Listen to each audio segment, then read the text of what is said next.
안녕하세요. 찰리브라입니다.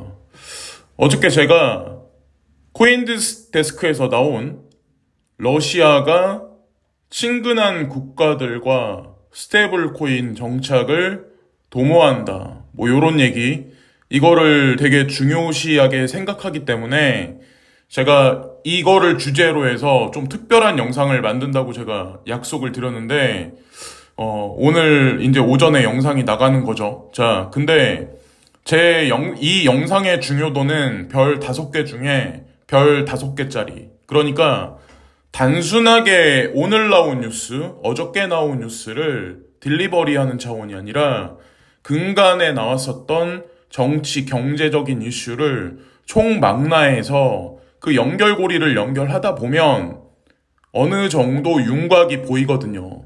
그래서 그 윤곽이 과연 우리가 투자하고 있는 가상자산 시장과 어떻게 연결고리가 있나? 이런 생각을 한번 해보면 좋을 것 같아요. 이 영상도 한 여기서 5년 정도 지나면 제가 아마 해제라는 얘기를 할 것 같아요. 예, 그 정도로 중요성이 있어요. 강달러 상황이에요. 전체 지금, 전 세계가. 그래서 사람들은 톡방이나 텔레그램 방에서 강달러이기 때문에 신흥국들은 이제 전부 다 무너질 거다. 중국은 무너지고, 자, 브릭스, 오페크를 선두로 한 그런 국가들은 위기에 처하게 될 거다라고 대중들은 지금 외치고 있죠. 근데 지금 현재 상황은 지난 과거 역사와 아주 많이 다른 상황으로 전개되고 있어요. 과거에는 스위프트 1이었죠. 근데 스위프트 1은 파괴돼가고 있는 현재 시점이고, 스위프트 2가 이미 이것을 통해서 러시아의 스테이블 코인, 이것을 친근한 국가들과 도모함으로써 이미 시작됐다라고 이제 보시면 되고, 이것은 XRP하고 궁극적으로 연결고리가 형성돼 있다. 자, 여기서부터 이제 현실적인 얘기를 제가 이제 드려볼게요. 제가 이런 말씀을 드리면 분명히 이제 반감 가는 사람이 있을 거예요. 저는 제 캐릭터 자체가 성향이 되게 짙기 때문에 저를 좋아하는 사람도 싫어하는 사람도 극명하게 갈려요. 아마 그거는 여러분들이 분명히 아실 거예요. 근데 한국 사람들의 거의 80% 이상이 미국을 좀 약간 디스하거나 중국에 관해서 좀 우호적으로 얘기하면 그 사람을 좀 안 좋은 사람, 뭐 공산당 취급하는 사람들이 되게 많아요. 그게 어디서부터 비롯된 건지는 모르겠는데 저는 한국적인 시각의 교육으로부터 어릴 때부터 자란 교육과 미디어에 어떤 뭐 중독돼서 저는 그런 게 뭐 탈바꿈되지 않았다고 저는 생각을 하거든요. 자, 그래서 제가 그거를 논리적으로 풀어드릴게요. 자, 달러는 41.73%에서 43.38%로 조금 미온적인 상승이 있었어요. 이 비율이 IMF 통화 바스켓에서 얼마 전에. 그리고 유로화는 30.93에서 29.31로 줄여놨어요. 엔화는 10.92에서 12.28로 올려놨어요. 근데 여기서 이제 특이점이 뭐냐면 달러 대비해서 위엔화를 한 3배 정도 비율을 올려놓은 거예요. 이 수치만 직관적으로 보는 게 아니라 상승률 자체를 100분율로 나누면 한 그 정도 되거든요. 그리고 엔화와 파운드화는 수치를 줄여놓은 현재 상황이에요. 제가 말씀드리는데 강달러는 오히려 위엔화의 타격을 급격하게 준 게 아니라 지금 현재 상황은 유로화와 엔화와 파운드화 이 선진국들이 쉽지가 않은 현재 상황이에요. 기존에 있었던 정치 질서, 경제 체계는 어땠냐면 미국에서 금리 인상을 급격하게 하면 양털 깎기가 들어갔죠. 그게 기존에는 신흥국에 타격을 줬어요. 왜냐면 그 기축통화국이 아니기 때문에, 선진국이 아니었기 때문에. 근데 지금 현재는 어떤 게 있냐면 미국에서 금리를 급격하게 지속적으로 올려서 양털 깎기를 유도하면 지금은 G7이나 선진국들이 위태위태해요. 인플레이션율이 계속 올라가고 있는 현재 상황이고. 그래서 사실은 신흥국들 타격보다 환율보다는 아마 G7이 더 쉽지가 않은 현재 상황일 거다. 이거를 수치적으로 제가 지금 보여드리긴 그렇고 아마 전문가들 칼럼이 아마 그런 게 몇몇 개 앞으로 나오기 시작을 할 거예요. 시간이 좀 지나면. 그래서 왜 이런 현상이 지금 발생됐냐? 저는 그리고 그런 생각을 왜 하게 됐냐? 기존에 어땠나요? 자, 기축통화국인, 자, 미국이 기존에는 이 달러가, 자, 석유 기반으로 해서 페트롤 달러라는 어떤 그 명칭이 있었잖아요. 이게 핵심이었어요. 그래서 막 3차 산업, 산업혁명이 막 이렇게 일어나면서 미국은 점점 강성해지고 전 세계에 있는 모든 국가는 달러를 본인들의 외환 보유고에 어느 정도 쟁겨놓으려고 많이 노력들을 했었죠. 기존에는 그렇게 했었죠. 근데 여기서 한 가지 이제 깨져버리는 상황이 발발해요. 자, 사우디아라비아, 오페크를 위시해서 사우디아라비아가 대표적으로 자, 여기 나와 있는 거대로 위에나를 오일 트레이드에 쓰기 시작을 해요. 기존에는 달러만 사용을 했는데 오히려 달러를 베이스를 깔고 사용하는 게 아니라 위에나를 베이스를 깔고 사용을 하려고 시작해요. 자, 미국에선 사실 이게 경악할 일이거든요. 자, 에너지의 중요성이 아직까지, 자, 보세요. 여러분들 생각을 한번 해보세요. 재생에너지, 예를 들어서 바람이라든가, 아니면 태양열이라든가, 우리가 석유를 사용하지 않고 천연가스를 사용하지 않더라도, 그런 기술이 만약에 엄청나게 진보해 있다면, 사실상 이게 의미 없지만, 아직까지는 거기까지 기술이 도달하려면 한참 멀었다는 거죠.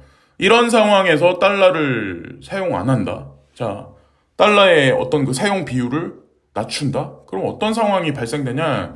이런 거죠. 이번에 푸틴이, 자, 러시아가 우크라이나 사태를 진행시키면서 사실은 이 문제도 사실 제가 얘기를 하다 보면 이제 길어지지만 사실 이것도 유로와 나토가 사실 개입이 돼 있기 때문에 피해를 본 건 우크라이나지 사실은 유로에서 만약에 러시아 쪽으로 어떤 정치적 성향이나 우크라이나를 동진한다. 예를 들어서 어떤 그런 게 없었다면 이런 일이 발발하진 않았을 거예요. 자, 예전에 이제 러시아와의 조약을 어긴 것은 사실은 나토였어요. 우크라이나를 앞세워서. 그래서 러시아가 자, 침공을 했죠. 우크라이나 침공을 했어요. 그래서 자, 미국의 이제 바이든 대통령이 명령을 내렸죠. 스위프트에서 제재를 시켜. 그래서 이런저런 무역 거래를 못하게 만들어. 그러니까 어떻게 했냐? 푸틴이 자, 여기서 이제 어떻게 했냐? 그래, 스위프트 안 써. 달러 우리 국제 교역에서 사용하지 않아. 천연가스부터 해가지고 석유부터 해가지고 자, 이런 얘기가 나오는 거죠. 푸틴 대통령 미국 크크 스위프트 달러 안 쓴다 빙신 이렇게 딱 돼버린 거고 중국은 옆에서 살살 웃으면서 한번 해봐. 이미 우리는 준비가 돼 있어. 딱 이렇게 해놓은 현재 상황이라는 거죠. 지금 현재의 상황이. 그래서 이거예요. 딱 이거죠. 그냥 SPFS 이미 완성해놨고 SFMS, CIPS 연결고리가 형성돼 있는 와중 자, 이 국가들을 위시해서 자,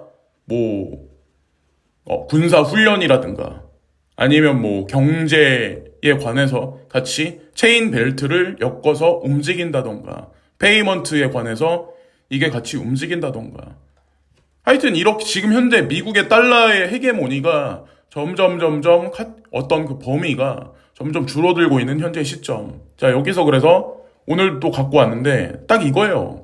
SFMS, SPFS, CIPS, 그리고 리플의 ISO, 그리고 중간에 브릭스가 껴있고 여기 그 오페크는 나와 있지 않지만 오페크도 여기 들어갈 거고 하여튼 지금 현재 구도가 이렇다는 거죠. 자, 그래서 여기 그대로예요. 남미에 있는 브라질이라든가 그리고 러시아 인디아 그리고 중국을 위시해서 이렇게 움직이고 그리고 뭐 사우스 아프리카 해가지고 그리고 오페크 국가들도 여기에 포함돼 있다. 근데 사람들이 이제 댓글을 보면 이렇게 언급하는 사람들도 있어요. 여기 나와 있는 국가들이 GDP, GNP가 되게 열악하다. 올라갈 가능성이 있을까? 힘이 없는 국가들인데 그거는 그 개인의 생각이죠. 그 사람이 예를 들어서 그렇게 언급하시는 분이 실제로 지금 현재 이 국가들의 지금 어떤 포지션에 위치해 있는지, GDP, GNP가 성장할 가능성이 있는지, 국제정치학을 배워서 졸업을 하셨나요? 네. 그러니까 이게 핵심은 딱 이거예요. 기존에 있는 오페크가 페트롤 달러 체인을 끊어버리고 페트롤 위에나로 형성해 버렸다는 게 이게 중요하다는 거죠. 예.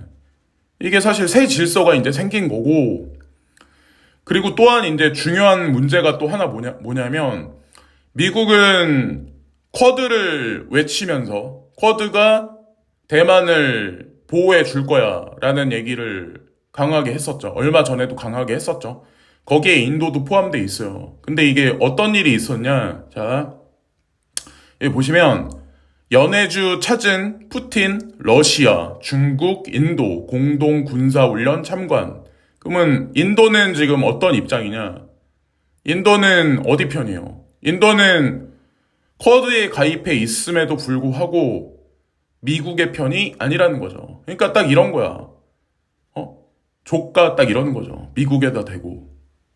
하라는 대로 뭐 하는 것도 없고 지들 마음대로 그냥 하고 있는 거예요. 왜? 지금 본인들 입장에서는 싼 값의 러시아로부터 에너지와 지하 자원을 가져오는 게 더 중요하거든.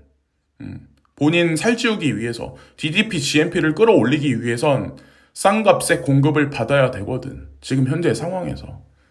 딱 지금 딱 이런 거죠. 예, 러시아, 중국, 인도. 그리고 사람들은 뭐 미국이 대만을 뭐 어떻게 해준다 이런 얘기 하는데 중요한 거는 이렇게 뭉쳐 있다는 거지. 예.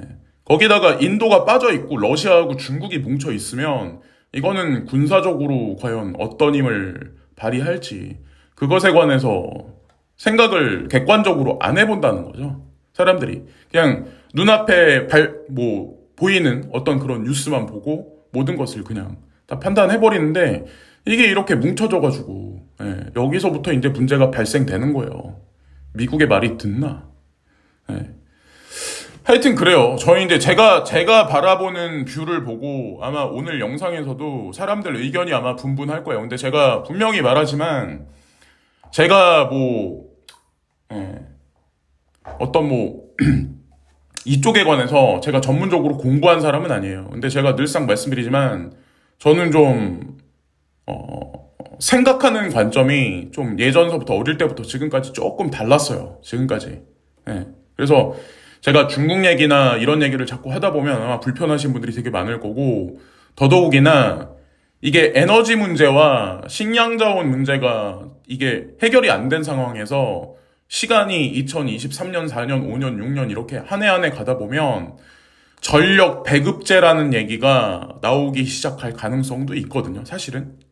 유로존부터 해가지고. 근데 그것도 제 개인적인 생각이 아니라 이미 그런 뉘앙스의 발표들이 하나둘씩 그래서 제가 이따가는 그런 자료를 토대로 해서 하나의 영상을 한번 보여드리려고 하거든요. 제가 그렇게 말씀드리죠. 전 세계의 어떤 어떤 사상은 자유민주주의에서 좀 불편하지만 사회주의 쪽으로 서서히 지금 흘러들어가고 있다. 그리고 단일 정부, 단일 통화 체계로 지금 서서히 가고 있다라고 제가 이제 말씀드리죠. 이게 상당히 껄끄러운 말일 수도 있어요. 어떤 사람들한테는 이게 너가 뭔데, 너가 뭘 이걸 왜 예언을 해? 이렇게 보실 수도 있지만 시간이 어느 정도 흘러가면 찰리 브라운이라는 사람이 그때 왜 그런 얘기를 했었구나 라고 발등에 불이 떨어지면 그때 가서 이 사람이 참 대단한 사람이었구나 라고 아마 인지를 하시지 않을까. 어쨌든 코인도 그렇습니다. ETF가 비트코인도 승인이 안 나 있는 현재 시점이긴 한데 사실 제가 보는 ETF의 승인 시점이 있어요. 그건 이제 미국의 금리하고 사실 결부되거든요. 그 내년 어느 시점인데 그거는 추후 영상에서 이제 언급을 한번 해보겠습니다. 자, 그래서 오늘 영상을 보시고 뭐 재미있는 분도 있고 없는 분도 있으실 텐데 저는 제가 이 생각을 하면서 이 생각을 하고 이 생각을 이 영상에 주입하면서 저 스스로도 정리가 됐던 것 같고 재미있었어요. 그래서 그렇습니다. 자, 영상은 여기까지 마치겠습니다. 오늘도 좋은 하루 되세요. 이따가 다른 영상에서 또 찾아뵙겠습니다. 감사합니다.